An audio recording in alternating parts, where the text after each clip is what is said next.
Good evening, everybody, and welcome to my interview with this amazing young lady, Meg Hosier, who you will all know is our amazing young Jasper Star, and hit it in 12 months. Like, oh, absolutely unbelievable. So I'm so excited because we're going to hear a little bit about her journey, a little bit more about her, and you guys can see how possible these things really are.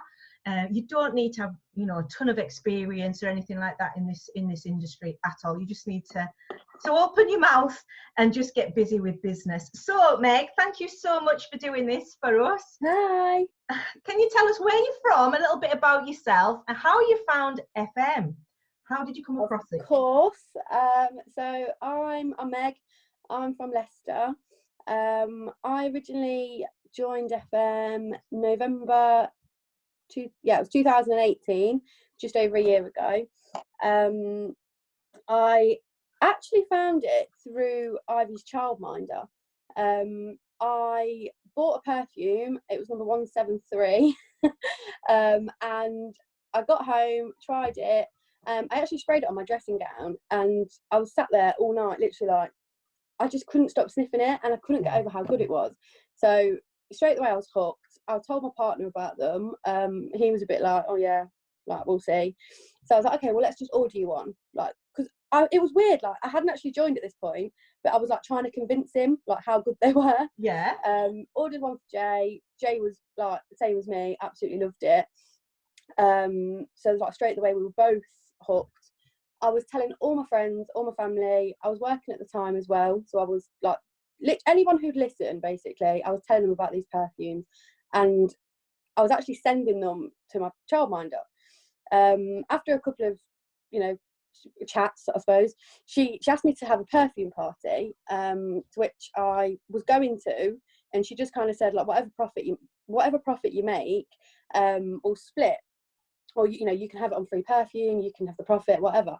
So we're going to have a perfume party, and then I just kind of thought, I know loads of people, like, why don't we could do with the money, I won't lie, we're up to our eyeballs in debt, why don't I just do it? So I actually signed up when I was drunk. One of the best drunk decisions I've ever made. And yeah, so at the time, again, as I mentioned, we were up to our eyeballs in debt. It was a couple of months before Christmas, so we didn't really have any spare cash. I couldn't even afford the sample book to show people. I worked in an office at the time, so I went in. I sent every single person in there an email just saying, this is what I'm going to be doing. I've got these perfumes, they smell amazing. No one really cared. I won't lie. I probably had one person reply, say, oh, I'll get one for me mum when it's a birthday or whatever. No one really cared. My upline then suggested that I borrowed her sample book. She only lived around the corner from me, so she was happy for me to borrow it. I then took it into my busy workplace, and I think I sold around 50 bottles. Wow. As soon as people tried them, they wanted them. And that's when it was kind of like, oh my God, this is going to be huge. Yeah.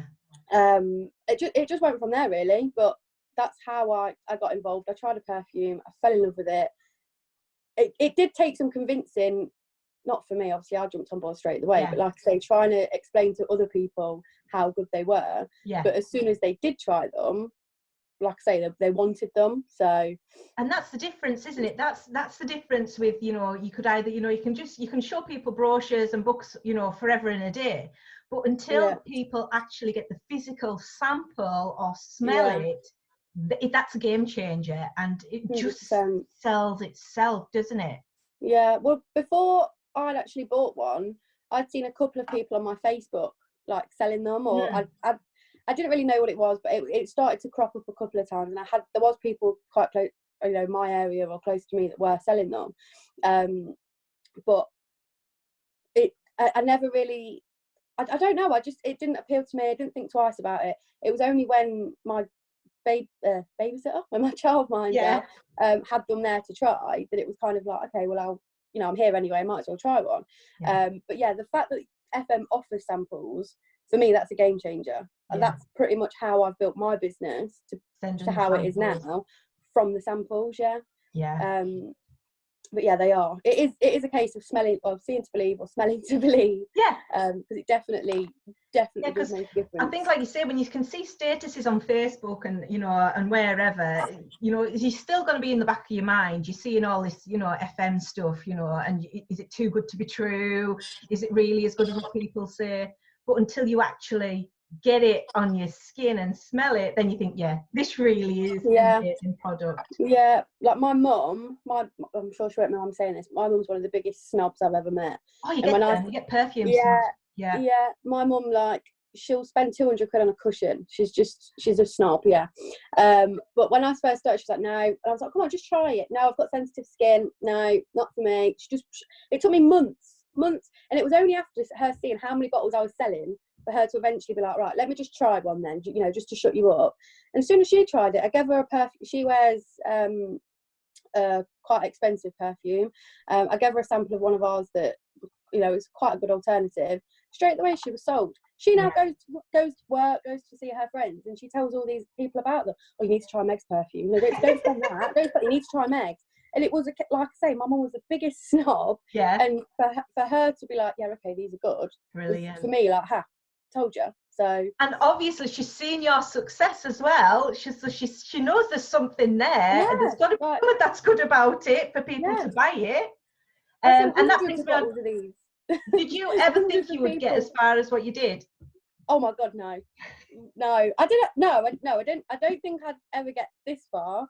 Yeah. But I do remember. I think I'd sold 100 bottles within like 6 days or something like that. That's amazing. That is absolutely incredible. I was absolutely chuffed. And I remember standing in the garden with my partner and saying, like, give me a year and I'll have our debts paid. And he was like, yeah, we'll see. I was like, trust me, babe, like, just give me 1 year and, like, I'll make this work. And he was like, okay, well, we'll see. And then he says now, he's like, do you remember when he said that? I'm like, yeah. Yeah. I think if it wasn't me that it happened to, and I'd heard, like, oh, this happens, she earns this, she doesn't, she went to Singapore, I'd be like, yeah, it's bullshit. I wouldn't, whatever. I wouldn't, I just think, oh, no, it's too good to be true. But because it's me, I'm like, I know it's real. Yeah, it's incredible, absolutely incredible. Like, and you've done a lot of those sales on Instagram as well, haven't you?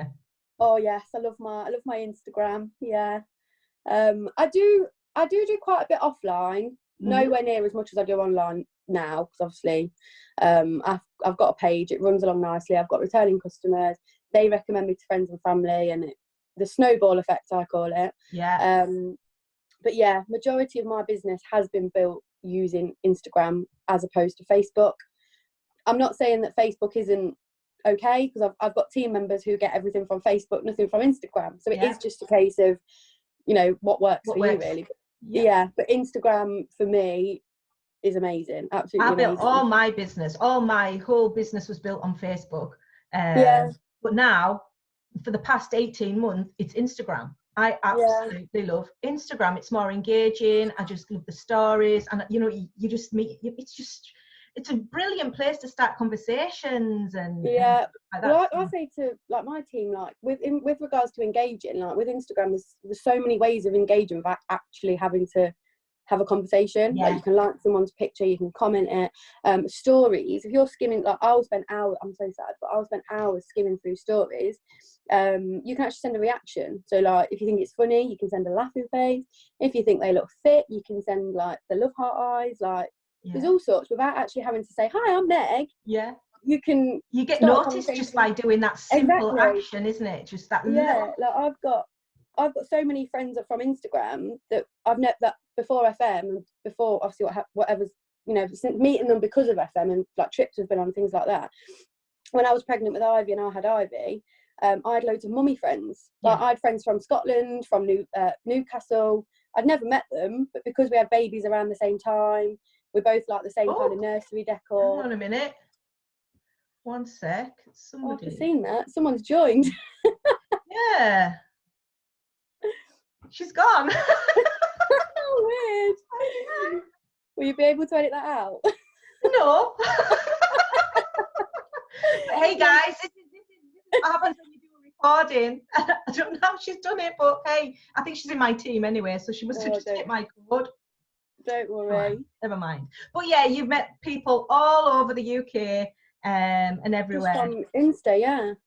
Yeah, fantastic. I do Right, love Insta. so based on your experience of doing everything that you've done, what would you say to somebody in months that are quiet? Ooh, Has it I've even been actually quiet for you? yeah, it is. I mean, you're always going to have, it's like with any business, I suppose, you're always going to have months that aren't as good as others. Yeah. You know, some businesses are seasonal. So, for example, a toy shop will probably sell more in November and December than they will in January. I don't know, Yeah. Nando's, for example, will probably be busier in the summer because people want to, I don't know, sit outside or whatever. Like, it's always going to be up and down. The way that I tend to do things myself, so like, for example, in January, perfume sales in January more or less are going to be quieter than they are in December, which is understandable, and it's, in a way, it's kind of to be expected. So in January I will focus more on building my team and offering people the opportunity, because okay, not so many people want to buy perfume, but a lot of people maybe overspent at Christmas and could do with the extra cash, so they will then maybe look to join. Don't focus if something's not working, focus your energy on something else. That's one of the biggest things that I try and get across to my team. In terms of it being quiet or quieter than other times, as well as obviously spending that time productively and trying to focus on, you know, bettering something else, it would always be as well to think in the back of your mind that the good times outweigh the bad.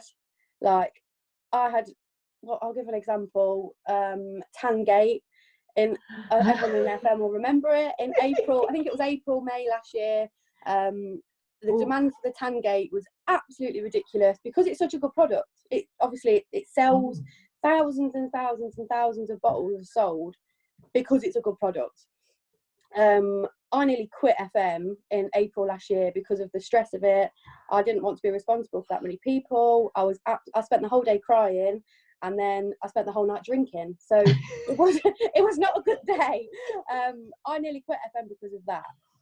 In November, when I hit Jasper Star, exactly, because of one silly day that I thought this was the end of the world and this is the worst thing ever, and then in November when I hit Jasper Star and it gets announced, Meg Hosier, the world's fastest and youngest Jasper Star leader, I look at that and think, imagine if I quit because of that shitty tan experience. Yeah, I'd have been crazy, and I never would have earned the money that I'm earning now.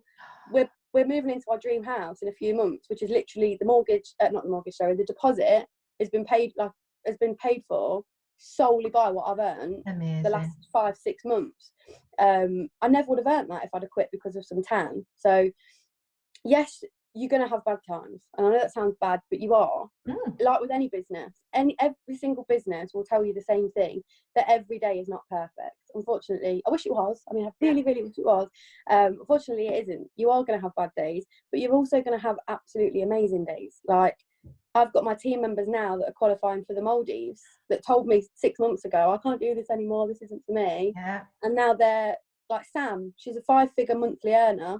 She's just qualified for the Maldives and she'll be getting a car in the next few weeks. Like, but 6 months ago, this wasn't working. So it's you've got to ride that storm, don't you? 100%, yeah, 100%. And it's not just like FM that goes quiet in February. No. Even like August with the summer holidays and stuff.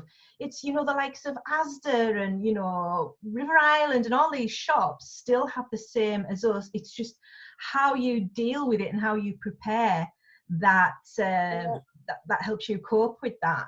And it's like from, like, I would say probably September, no, probably even August, I tell all my guys, look, January is going to be the worst month you've ever experienced. So start dealing with that now. Start preparing now. How are you going to do that?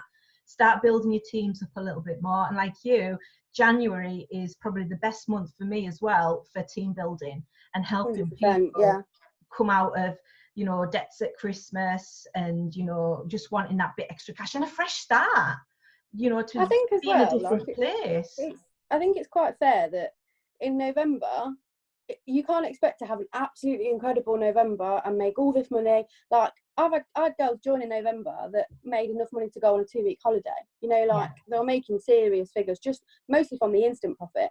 You've got to take the good with the bad. So if you're going to have a really, really, really good November, maybe a quiet January isn't the end of the world, because you've still earned all that money in November. Do you know what I mean? Like, exactly. And fast forward 2 months, March, you're going to have a really, really good month again. So it's swings and roundabouts, isn't it? And it's the, you know, it's them all cliches. You take the rough with the smooth, and you ups and your downs.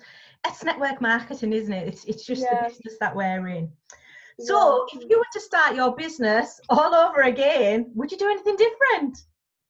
I don't know. No, I wouldn't. I don't think so either. No, I don't actually think I would, because maybe do a bit quicker. Maybe do Jasper in 10 months. Yeah, you know. No, I don't think I would change anything. I think I'd like to have probably been a little bit of a better leader in the early days, but I didn't really know what I was doing. So I just kind of, like, the first people who joined my team messaged me after they bought a perfume and said, oh, you know, is this network marketing? Can I join? The first people who asked me were my friends, and I said no, because I didn't want them to steal my customers. That's how much I didn't know about network marketing. Yeah, exactly. And then a few people messaged me that had ordered on Instagram. So I had a girl, Charlotte, from Leeds, and I thought, well, she's not going to steal my customers, so yeah, you can join. You were that picky, were you? Yeah, well, that's what I mean. I didn't know. Yeah. I think, given what I know now, I don't think I would have changed anything. I absolutely love it. I love learning.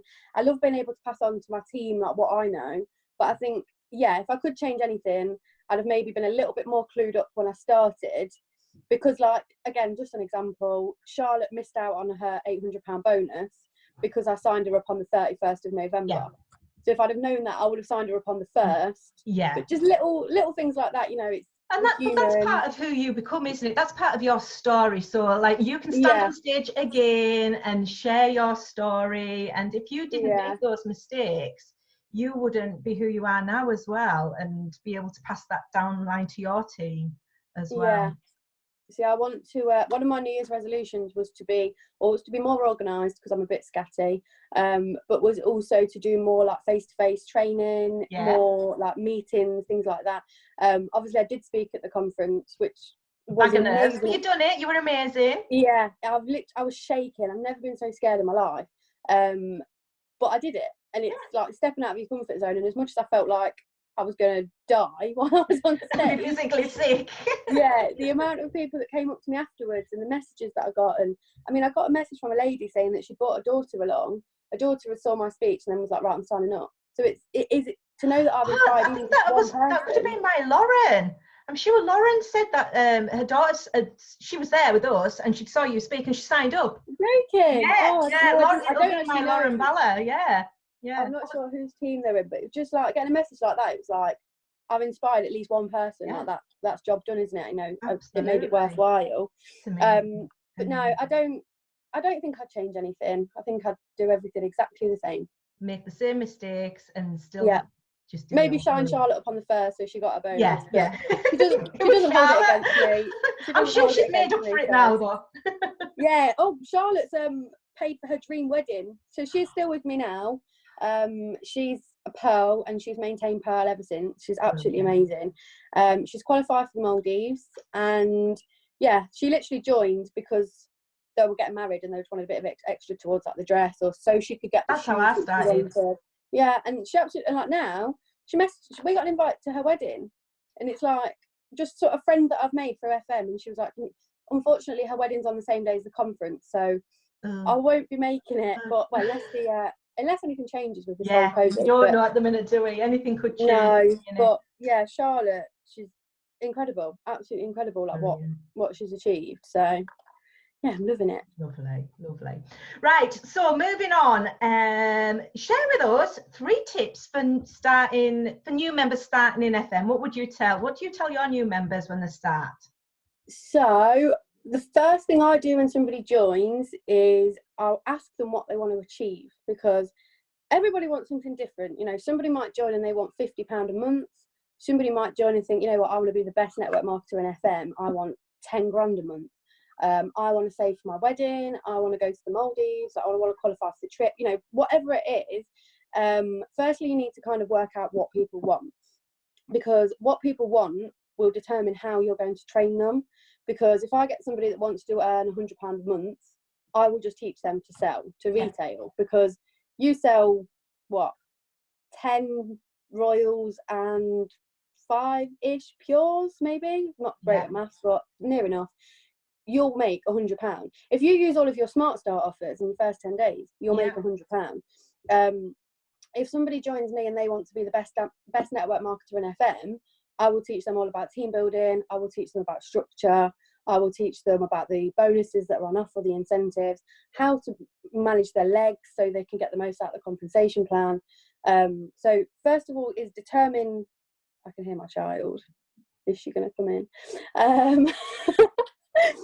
First of all, obviously determine what people want, because there's no point if somebody's happy to just if somebody's happy earning £100 a week to cover their food shop. There's no point going into, right, if you do this, you're gonna, if you earn this, they'll run a mile, won't they? It's just gonna go straight over their head. So first of all, determine what people want and obviously train them accordingly. The second thing I do is obviously go through the Smart Start offers. Like I say, you can earn even if you just focus. I predominantly sell fragrances. That's kind of my niche. That's what people know me as, Meg the perfume girl or whatever. I predominantly sell perfumes. So I kind of teach people, use your Smart Starts. You've got 10, you've got 5 pures, 5 royals. If you sell all 10, I think it works out like £107 profit or something. That's your first bit of profit. Maybe buy yourself a perfume in there or two, because the best form of advertising is being a product of the product. I go to the post office. I'm a serial sprayer as well. Spray myself. Oh, Meg, you smell nice. Funny you should say that. There's my business card. Or this is what I sell. There's a sample. Straight away you're in. And oh, can you bring us? Do you do this? Have you got a sample of this? Yeah, of course I can. Bring you one next week. Always be prepared. Yeah. What else would my advice be to new starters? You need to be passionate about it. Like, I've had people message me like, I need to make some money, can I sell these? And they've never even bought a perfume off me. I've never had a conversation with them before. These are literally people that message me from Instagram. Okay, do you know anything about FM? No. Okay, do you want me to send you a couple of samples so you can try them? No, I just want to make money. But you're not interested in learning about the product, so how are you going to then persuade other people to buy them? I relay back to when I first started. I remember trying to convince my own, it was my partner at the time, it's my fiance now, but I remember trying to convince Jay that these fragrances were good, and he was like, no. So how am I going to sell Jay a perfume or aftershave when he hasn't tried it? Do you know what I mean? Or you haven't even tried it. Exactly. You need to be so passionate about the products. And the best way I would say about getting passionate about the products is buy a perfume. Buy one perfume on the Smart Start. It will cost you, even if you buy pure, it will cost you £6-7. It's nothing. It's absolutely nothing. But potentially will make you, well, look at me. It's made me a hell of a lot of money. If you want to make money, you can make money, but you've got to put the effort in, don't you? You've got to wear the product. It's not a get rich quick scheme. Like, they don't exist. You do.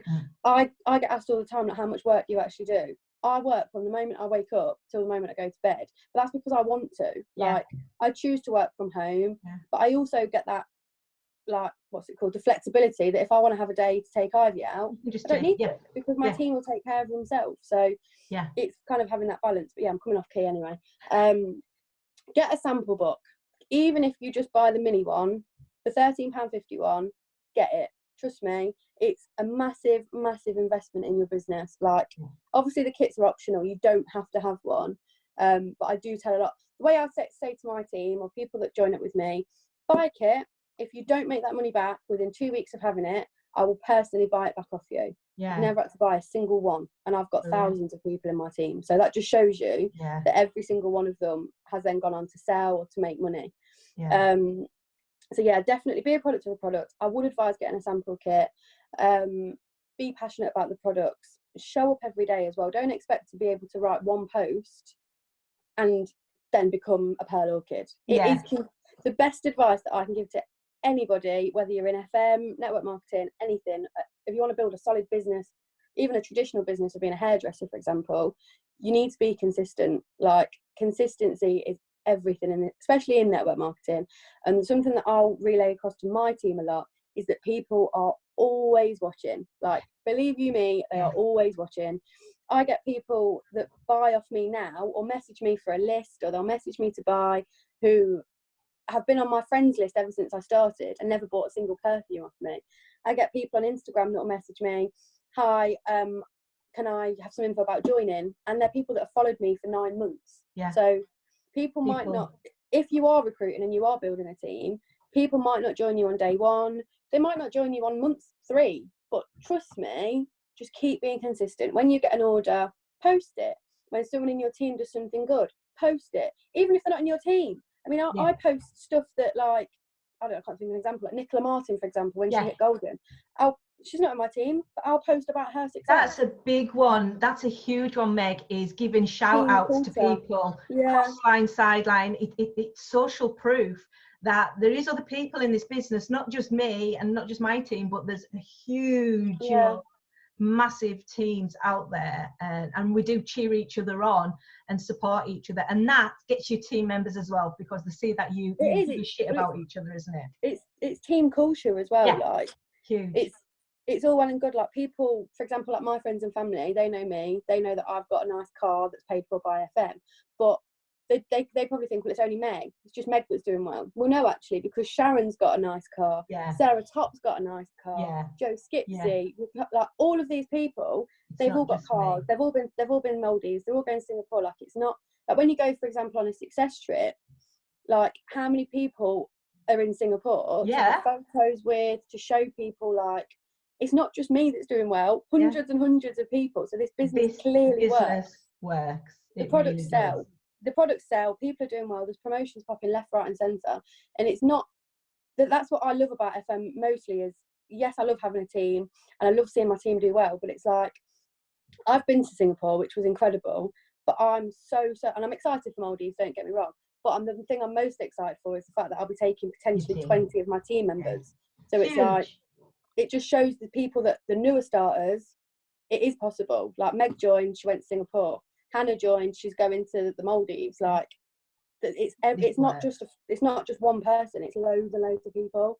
So definitely be consistent, and you're not faking it till you're making it. You know, if you don't, you're sharing success. You're sharing genuine success. I just say to people, this again, it brings it back to everyone wants. Got 1 minute left. 1 minute. Okay. Everyone wants something different. So, like, if, for example, I want to buy a new handbag, which is 500 quid, somebody wants to earn 20 quid. So it's appealing to everybody's, you know, what everyone wants. Everybody's goals are different, but they can all be achieved, isn't it? Yeah. Listen, thank you ever so much for your time, Meg. And guys, if you're wondering why we're wrapping this up quick, because we are going to go and applaud the NHS. So that's why it's 8 o'clock. We've got a minute. We're going. I'm going to go out the window. Thank you for having me, Sharon. No, thank you, Meg, for coming on. And I'm sure everybody watching this are going to love you as much as I do. It was brilliant. Oh, bless you. Right. I'll speak to you on the other side. Yeah. See you later. Bye. Bye.